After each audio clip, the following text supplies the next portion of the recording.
There can be no more beautiful way to look at London's fantastic modern skyline than from the balcony of an ocean ship. And here we are on the Viking sky, right in the middle of the Thames. When you look out, you actually see the people here who are lucky enough to live in this landscape have balconies. And they're looking out at this wonderful scene every day. But are they making the most of their balconies? That is the challenge facing two young garden designers I'm going to meet, who are actually sponsored by Viking to be part of and to enter into this year's Chelsea Flower Show. So how are they going to turn a balcony into a living, breathing garden, a place that you'd want to sit and read, have your morning cup of coffee and look at the world go past? Let's find out.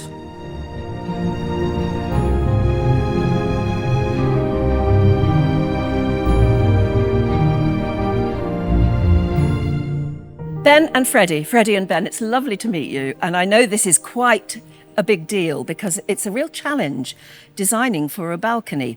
But before we go into the balcony, tell me how you even got started. How did you start? Because I know that both of you didn't start in garden design, did you? No, I didn't. I started off building gardens. I built gardens for 20, 25 years. Yeah, but your degree was in something entirely different. No, my degree was in sociology. Well, there you go. Yeah. I got my degree in sociology and then realised that I thought I'd be a social worker, but it didn't transpire. Preferred gardening? Well, yeah, I just ended up working for a friend of mine, labouring, and ended up just loving it, basically. Yeah, doing things with your hands. You sound like the guy who does a lot of physical stuff. But that's not to be rude to you, Freddie. No, it's quite understandable. Yeah, no, you're right. I've spent 25 years building gardens, so I like building stuff. I've been building stuff all week, so we're building the garden together. But yeah, I'll do most of the hard landscaping. That's the word, landscaping. Yeah. So better than sociology. Yeah, I think so. I think you made the right career choice. Think so. Yeah, and then I retrained as a landscape architect. Got to 40 and thought I'd try and preserve my body. Retrained as a landscape architect. Did that for 2 or 3 years and then ended up back outside.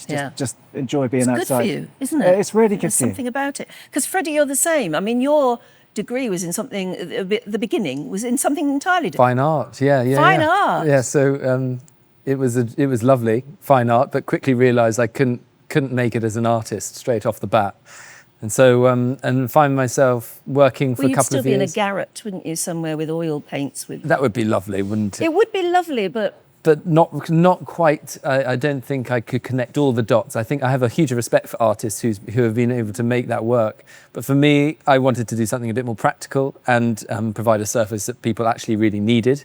Not that you don't need art, of course. It's really important. People sit in their houses and they look out on their gardens and they need that garden space to reconnect to nature. And that's where I really... Well, you come from the southwest of England. To our audience, who are mostly American, frankly, can you describe where you come from? Where do you... Yeah, Where are your roots? Embarrassingly, my roots are in London, but I wear Cornwall very proudly on my sleeve. Right. Cornwall, down in the southwest, is where I spent 10 years. Straight out of school, I went to study down in the southwest of England, which is this beautiful landscape. It's very wind-battered and rugged, but also there's some lovely nooks and crannies where gardens kind of inhibit these spaces, protected by shelter belt planting. I was just inspired so much by the gardens of the southwest of England. Very subtropical, you get an amazing climate down in Cornwall. Well, you get palm trees sometimes in Cornwall. Palm trees, absolutely. Echiums, tender succulents, things that just don't grow elsewhere in the country. So yeah, Cornwall was this kind of metropolis. I just went there and completely fell in love with horticulture, gardening, and have tried to take that back up the country. But you don't do garden design at the standard that you both do it without training, so you must have retrained in some way. I did. I trained as a garden designer after a degree in fine art. I then did a 2-year course in garden design at the Eden Project, which is also in Cornwall. Oh, you Have lucky you been? Thing. So lovely. What was that like? Eden was extraordinary. I think it was a really good course, number one, but actually being in a place where you can go and really immerse yourself in different landscapes. They're in artificially created landscapes, essentially 2 glass houses. One's Mediterranean and one's of the rainforest. So you go and you're completely immersed in these worlds that are on your doorstep. And so it was really inspiring, just a short walk away, going to a desk and then sort of harking back into there. So You always think with the Eden Project that that's how we would live if we go into the moon. Yeah, In almost. beautiful Yeah. domes that recreate wonderful gardens and Yeah. different environments. It's very inspirational. I find it so. Yeah, Yeah. it is a very inspirational place and unique because it's in a clay pit. You know, Cornwall has so much industry behind it, a lot of mining history as well. And here's a clay pit which is, you know, nothing really should be built in a clay pit in terms of drainage or anything being able to function and live. But through amazing grants through the European Union, it's been created, and we celebrate it as a mecca in Cornwall to visit. It's the place to go. What about you, Ben? What about where is home for you? What part of the world do you come from? Yeah, so I'm from Bath. So Freddie lives in Bristol now, so Yeah. just up the road from Freddie. So yeah, Bath is a beautiful city. place. Yeah, it's based in tourism, I suppose. It's loads of ancient Roman things to visit. The Roman baths are incredible. Yeah. But again, gorgeous architecture. The architecture, The Georgian architecture, Yeah. the beautiful buildings. the honey-coloured stone that sort Yeah. of glows in the sunlight. It's really lovely. Yeah. Yeah, it's a nice place. Grew up there, moved away from there, lived overseas for a bit, but ended up back there eventually. Yeah. You've been overseas as well, haven't you? Part of your studying, I think. Through Erasmus exchange, again through the European Union, which was fabulous. I spent 4 months in Venice. Yeah, unbelievable. Yeah. What a place to do it. Yes. I was studying fine art at the time, and I remember coming back for a tutorial with my tutor. She said, "What have you been doing for the last 4 months?" I did nothing other than just enjoy the space, try and do some sort of art, but actually ended up throwing myself into the history and the culture of the place, and got to meet some really lovely locals who opened up the city for me. But that's education for you, isn't it? You can educate in different ways. Absolutely. It never leaves you, True. the yeah, love yeah. of things like that. Absolutely. I can see how you're the perfect pair, actually. I don't know whether you describe yourself that way. No. How did you find each other? So we both worked for sort of larger. Freddie worked for a large landscape architecture firm. I worked for a garden designer in Bath. We both sort of finished working for those places at the same time. Sort of hooked up through a mutual friend, and yeah, I think our skill sets complement each other pretty well. And yeah, we get on pretty well, I think. Yeah. that helps. I'd say when we both liked being in those spaces, being in more social spaces, and then jumping into self-employment again. Well, I was going to ask you about that because you both run your own businesses, don't you?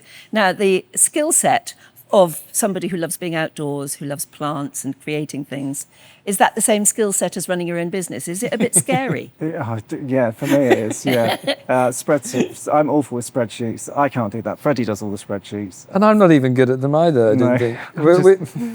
I'm We have terrible to. at admin, basically. Yeah. It's something you have to be good at, really, isn't it? You have to. You Yeah, have to yeah. learn. But with a bit of assistance from friends, you can get advice from each other, and that's part of the reason why we first got in touch with each other. You know, you're embarking in uncharted waters, and you need to ask for friends and favours, and your community of people who've ridden that path or have gone down that road beforehand, who have made those mistakes.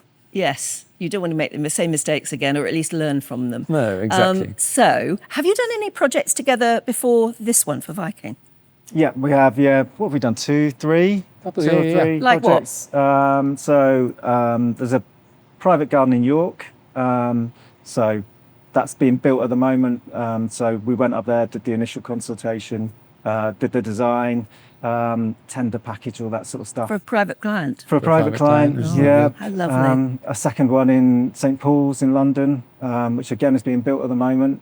That's quite a cool one actually. It's a young chap.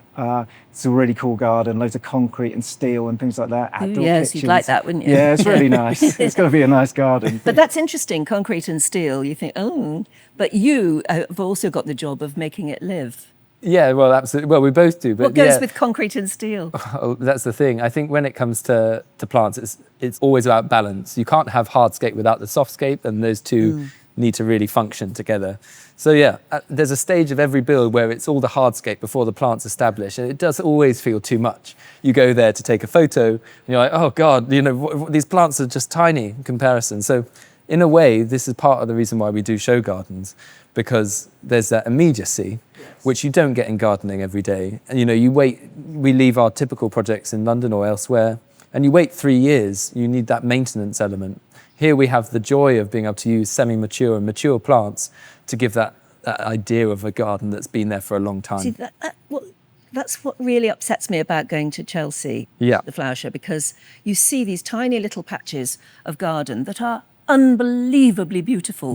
And then you go home and you look at your own, which again is a pocket handkerchief of a garden, and it doesn't look like anything. And you think, why couldn't I do the same thing? Take it with a pinch of salt, though. Yeah. It is a show garden. I don't think you've done anything wrong in that instance. Imagine show gardens as a moment. I guess it's like a bouquet of flowers. You know, you wouldn't necessarily have plants looking that perfect at that time. It's very challenging. It's a very blurred line between what's real and what's not real.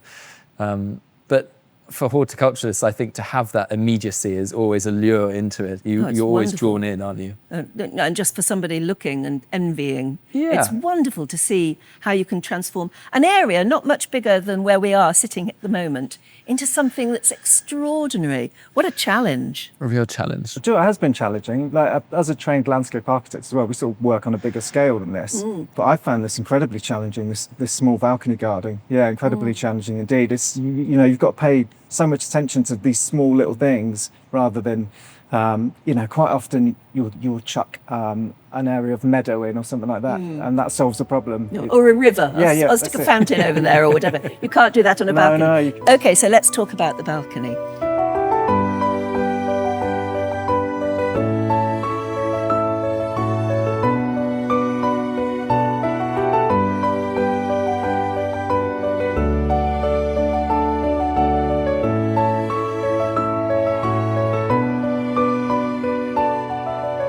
I've been looking at the skyline round here. Most people just put 2 chairs and a table. They might be lucky to sit and have a coffee there, but you can do so much more, and that's been your challenge. So where did you start? Yeah, where did we start? So On my driveway. yeah, we did on Freddie's driveway with some pots and some chairs. What did you map it out? Yeah. The area that you were covering? Yeah. So we With some tape. we were given a brief, sort of a rough brief by Viking. Sort of all the rooms on the ships have a balcony. Have balconies, yes. One of the few places you can go and be guaranteed a balcony. Exactly, and they get used a lot. So they've noticed that people go out there and read a lot. So that was sort of the foundation for it. Well, Viking are terribly proud of their library areas, and they have the most fantastic books. I mean, incredible array of books, including gardening books, by the Yeah, way, which yeah. give you lots of inspiration. So you wanted to go for a reading space. Yeah, we figured it'd be for 2 people. Just somewhere we wanted to make something really verdant and green, encapsulating basically, somewhere really cosy to sit at and read a book. But a very interesting backdrop behind the area. Yeah. Looks like a library almost. Yeah. What is it? Indeed. So it's we found these lovely little terracotta brick slips that we're going to put onto the back wall, and it's exactly that. We want it to resemble a library. We want it to look like books. So it's actually terracotta, but it looks like books. Yeah. Yeah. Gives you that feel. with some inlays of oak, just to look like shelves as well. So yeah, it's a sort of nod to that, nod to the library. But how do you make a balcony green without the greenery getting in the way of this limited space? It's push and shove, isn't it? I think that was what was so helpful when we were on our driveway, moving plants around, moving pots around, because you have to really consider a plant at maturity, which spills over the side of the pot that you position. So, you know, with all the hardscape in, you have to then completely soften it. When we first started out, we had a lot more in the garden. We then started taking things out, I pot see. by pot, Yeah. making space for people among it. Because, you know, as lovely as it would be to completely, you know, grow this place, it also has to be a space for people. Urban space, especially in cities, is really precious. So how do you connect, you know, green space and people and make something of that where people can really connect to plants, but also, you know, a space that they can just be in and relax in and enjoy. There's a balance as well between wanting privacy on a balcony, Yeah. but wanting to also look at the world. Yes. And you've got trees in Yeah. this design, haven't you? We've got one tree. What is it? It's a cornus cusa. Now, what's that in English? In English. Oh, you don't know? Oh, that's interesting. No. I don't think it has a common No. name, is it? Cornus cusa, so a flowering dogwood probably would be. Yeah, it the would be, call. wouldn't it? Yeah. Yeah, it's like a dogwood tree, I suppose. Yeah. Yeah, because it's not dense, is it? It more or less, Yeah. I don't know, it does something to the light, Yeah, doesn't yeah. it? It's not dissimilar to birch in like that open habit. It's you get a nice dappled light through it. It's not a heavy tree. We're popping it right in the middle of the garden. Yes, I saw basically. that. Yeah. yeah. So then, 2 people either side.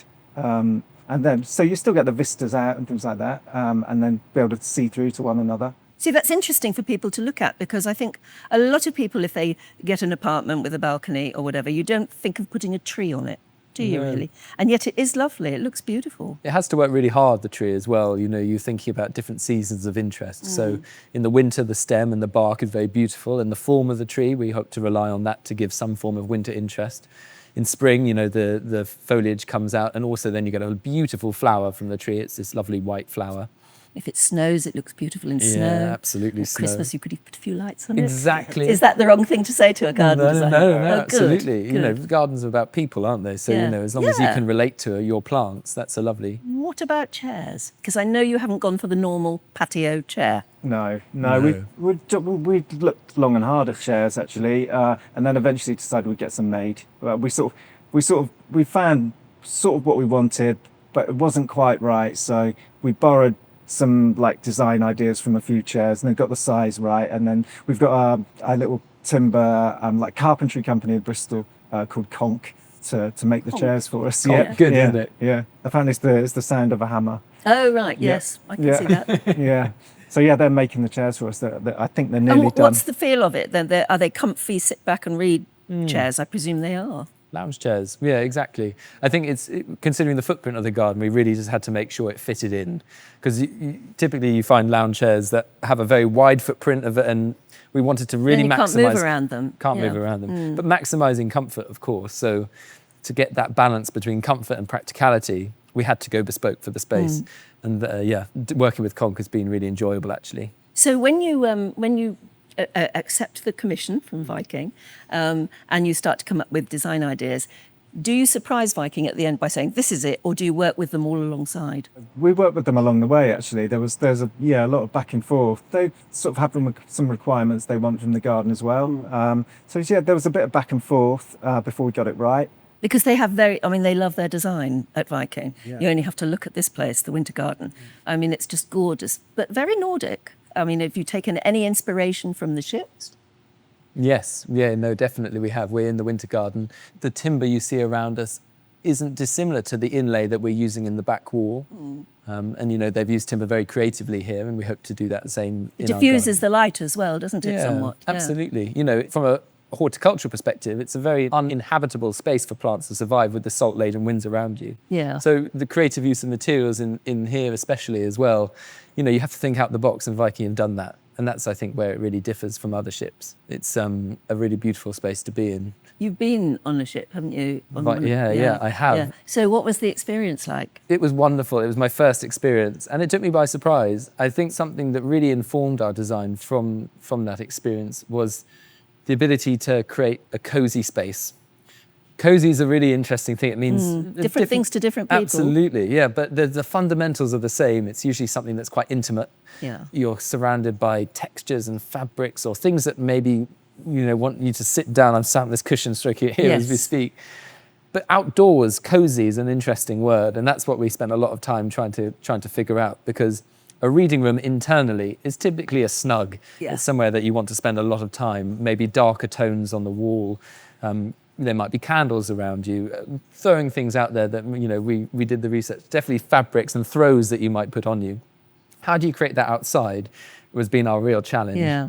And so, you know, use of natural materials, clay and timber, has been on our back wall, our backdrop of the wall as well. That's been something that brings warmth to the garden and illustrates that idea of a fully laden bookshelf Yes, against the wall. it's really unusual and rather lovely, that is. If we I pull it really like off. the way you've done that. Fingers crossed it Yes. comes together. Well, that's right. And I gather when you put in for the competition, that must be a daunting experience for a start, because not only are you coming up with your beautiful ideas yourself, but you've got to actually justify them in Yes. some sort of questionnaire for the judges. At Chelsea. That must be really hard. For instance, one of their questions I saw was who are the sort of people who would use this balcony? Do you have in your mind the sort of people that you're designing for?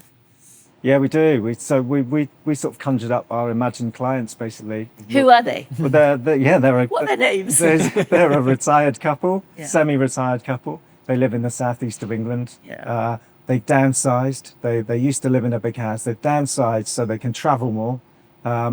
they loved gardening. They used to love their old garden, so they don't want to lose that. So they've moved into the smaller flat. They've freed up some cash. They're going to enjoy their retirement, and then they're going to come back to this lovely little balcony that they get to still do their gardening on, read their books. I love the fact that you've actually made them up in your mind. You have to really, you have to, I think, yeah, really you do. I think one thing about travel that we were surprised about was how we've actually responded more to coming back from travel to the UK rather than taking inspiration from there. There's something really lovely about going away and coming home and planning your next trip from a place. So our planting resembles potentially more of an English palette of garden design. Typical plants like peonies and sweet peas, these things you see in English gardens, although not inherently English plants, are adopted by our culture. Yes, they mean English country garden, really, don't they? Yeah. So imagine from their old gardens, they've brought with them their terracotta pots, old antique copper pots, which the verdigris pattern is remnant of the sea and the blues that you associate with ocean travel. And also some black modern pots that are bespoke designed to fit with the balcony. It's a really tricky space. Yes, you've usually got some very cornered edges, haven't you? Exactly. Yeah. So fitting in with those, but also adding softness with some curves relating to some of the older pots in there too. But you're right. If you're thinking of this retired couple who've had garden before, you always have favourite bits and pieces that you want to take with you. Somebody gave it to you. Yeah, you can't leave it behind, can you? You grew something from a cutting, you want to keep it. Yes, that's very true as well. Yeah. So these difficult questions you're asked to lay out for the judges, you've got to state what soil type you're using. Absolutely. What atmosphere you want to create. You've already talked about that.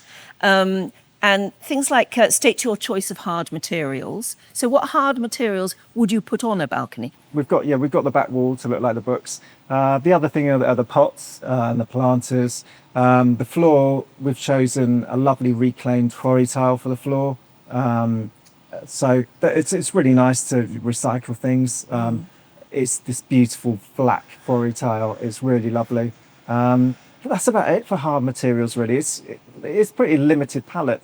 Have you got to think also which direction the balcony is facing? I mean, if I were retired and I was downsizing, I'd do my utmost in Britain to try and find a south-facing balcony so you could sit in the sun. So do you have to state what aspect your balcony has? Yeah, we have done. Yeah, we've chosen a west-facing balcony. West. Yeah. Is that the best of both worlds, though? I think so. Yeah, I think so. Yeah, it's not quite as full on as south, is it? No, it means that we can get a bit more of a varied planting palette in there now, because it's going to be not full sun. It's going to be a bit more shaded at times. So yeah, it sort of meets our planting palette. And is it in the southwest of England? Is it Bristol, No. Bath? Is it southeast? Southeast, yeah. Oh, is it? So I think that's based on Viking's target audience. They've within commuting distance of London. Within commuting distance of London, absolutely. So yeah, really building that imaginary client. Although they're imaginary, they feel very real to us at this stage of the game. So next thing is how you actually get into Chelsea and start building your garden. How does that work? How quickly can you get into your little space? It's very admin heavy.